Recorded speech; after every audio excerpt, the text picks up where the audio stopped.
Tubination. Ako nga pala Sir Jeff at meron ako ditong 2B self-leveling 5-line laser. So ito po yung ating packaging. Meron po siyang details sa gilid and sa kabila. So meron siyang working distance na 20 meters sa indoor and 3 meters sa outdoor. Simulan na po natin siyang i-unbox. Dito po sa loob ng box niya is may nilalaman siyang bag kung saan nakalagay yung ating self-leveling laser. And meron din po siyang manual. Karamihan po na gusto nyo malaman tungkol dito sa ating power tools na to, nandito po sa ating manual. Ayan. So, dito sa kanyang bag, naka-safety po yung ating power tools dito o yung ating self-leveling laser. Ito po yun. Mayroon siyang foam para safe po yung ating self-leveling laser. So, ito po siya. Nakabalot din po siya sa plastic para mas safe yung ating power tools.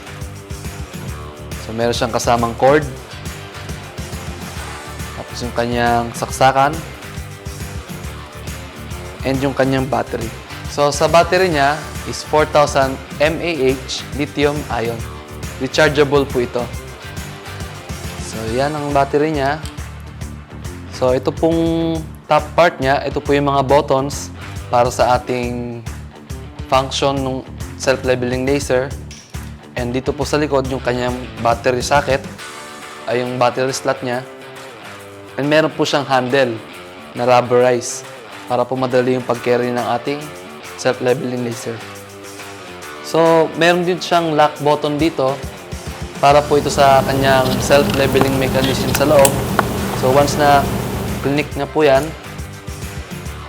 nag-self-leveling na po siya. So, yan. I-lock po muna natin.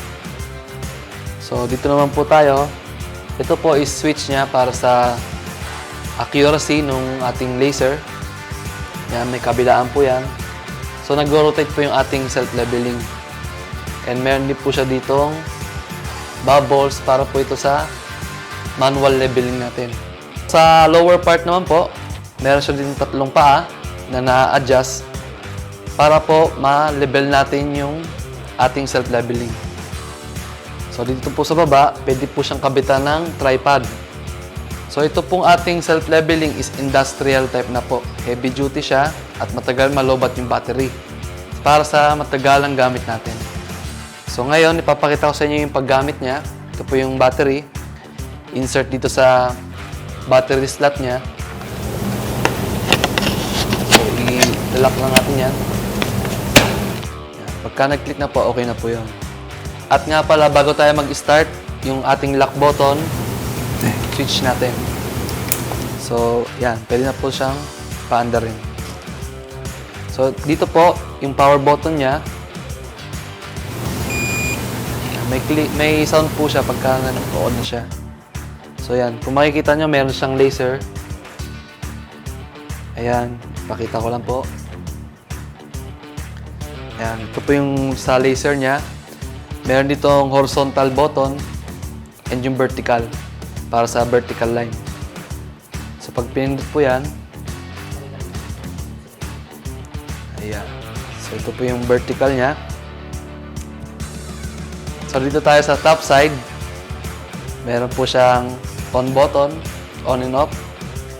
Tapos itong B, vertical button po yan. Itong H is horizontal button po. At yung sa outdoor. So, dito sa kanyang mga button, meron po siyang power on button. Ginagamit po yan pagka mag-start na tayo. And meron tayong B. Ito po is para sa vertical line. Ito naman pong H para po sa horizontal line. At ito naman pong outdoor para po sa outdoor laser natin. Okay?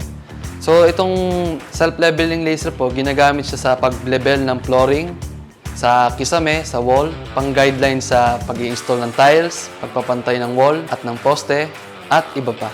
Sa pag-power on naman ng ating self-leveling, unang-una po ating gagawin is yung sa lock button niya, switch natin sa pre-moving. Para po yun sa leveling mechanism sa loob. So, once na naka-switch na po yan, pwede natin siyang i-on. So, yan. May clicking sound po siya. So, pagka hindi po level yan, nag-a-alarm po yung ating self-leveling. For example po, ayan. Once na nagbi-beep po yung ganyang tunog, ibig sabihin po hindi siya naka-level. So, hahanapin natin yung kanyang level, ayan, hanggang sa mawala yung sound. At ito nga pala ang 2B self-leveling 5-line laser.